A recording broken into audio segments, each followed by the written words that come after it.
welcome to the Trews. It's been revealed that the HSBC corruption scandal explicitly involves the Tories getting money from it, and leader of our country, David Cameron, still wants to make nun puns in Parliament. They've even offended Britain's nuns.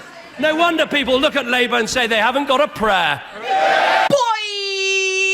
An hour ago we learned that linked to the HSBC tax avoidance scandal are 7 Tory donors, including a former treasurer of the Tory party, who between them have given nearly £5 million to the Conservative Party. One of the problems with Ed Miliband is he sort of physically looks like he's pressed up against the glass pane of power, sort of looking at it from the outside. Hello?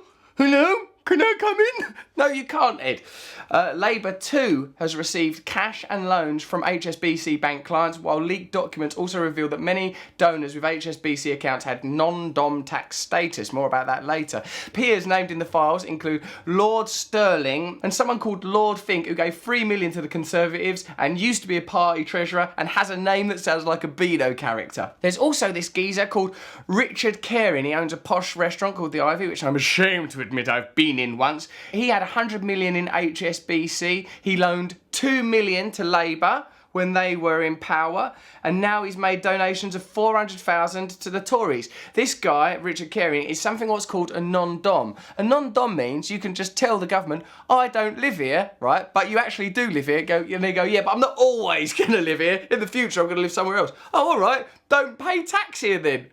You try that. Why don't you try? Hey, I don't really live here. In the future, I'm going to move. Oh, well, don't worry about tax then. How can the Prime Minister explain the revolving door between Tory party HQ and the Swiss branch of HSBC? Good question and a point well made, but the problem with David Cameron and Ed Miliband is they're very much the Fred and Rose West of British politics. If I had to be trapped in a room with either Fred or Rose West, I'd go with Rose, because I think I could persuade Rose, don't sexually murder me, will you? But the simple truth is, we don't have to have either. And whichever one you choose, Fred or Rose West, you're going to end up with the Inland Revenue. And the Inland Revenue negotiates favourable deals with these corrupt companies.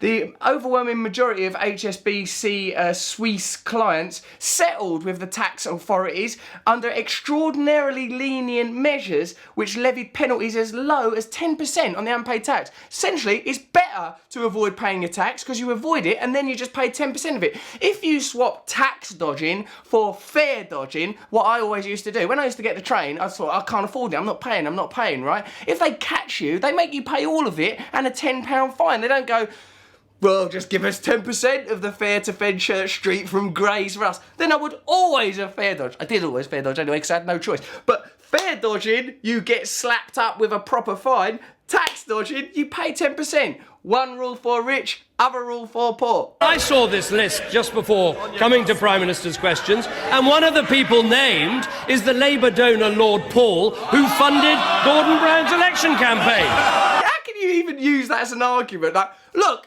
I am a horrible bastard. No one's questioning that, not even me, not my wife. But they're bastards and all. Let's talk about the difference between him and me. Let's talk about the difference between him and me. He's a bit worse. And he's up to his neck in this. I think I'll use the other finger for a while. Let's take Stanley Fink, who gave £3 million to the Conservative Party. He actually appointed him as treasurer of the Tory party and gave him a peerage for good measure. So again, you can see, we can listen to those idiots all day long, but the Inland Revenue is where the real corruption lies. They often negotiate with people. The bloke who used to run it, David Hartner, agreed a number of sweetheart deals with major corporations, including Vodafone and Goldman Sachs. We've told you this before. They let off of 20 million quid. Over 25 billion of tax goes uncollected each year because of situations like this. Why don't we never do that again? Let's always get taxed.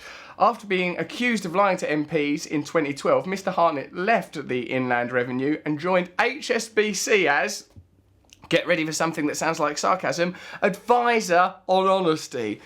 Look, I know you get accused of lying a lot. I do. Would you be our advisor on honesty and would you do a good job?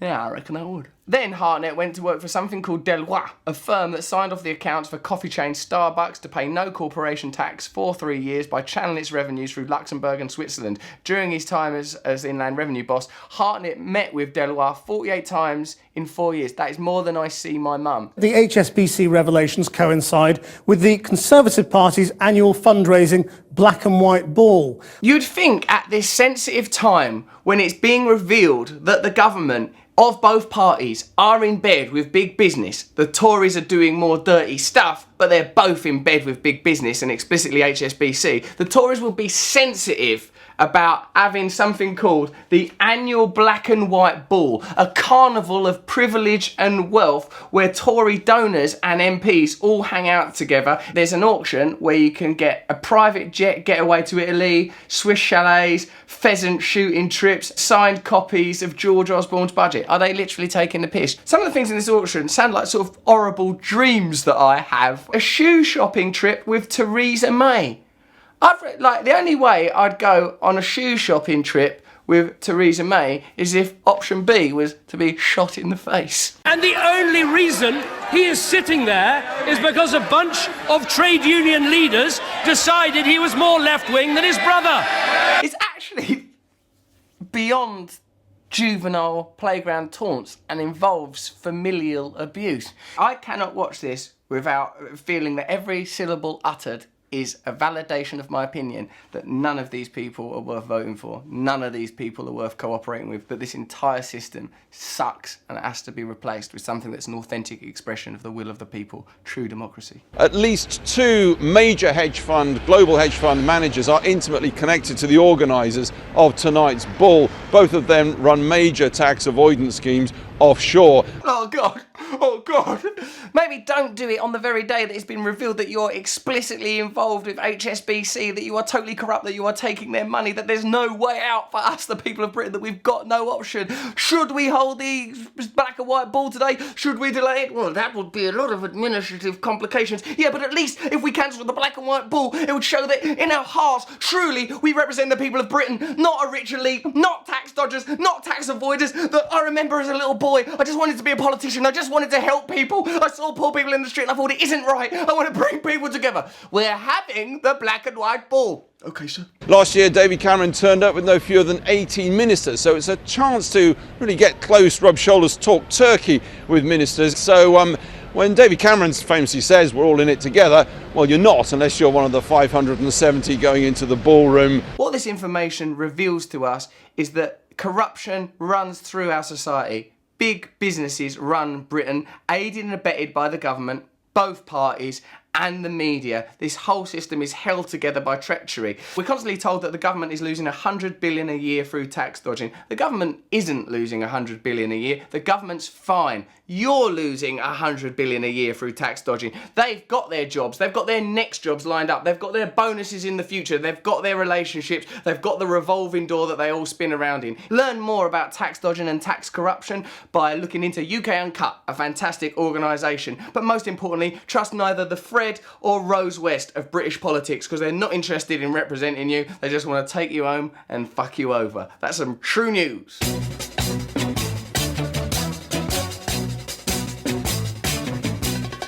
Nose is a tool that is abused to fool you and to leave you scared and confused. Trews is like the nose. If the nose was true, I want some Trews. Let's have some Trews.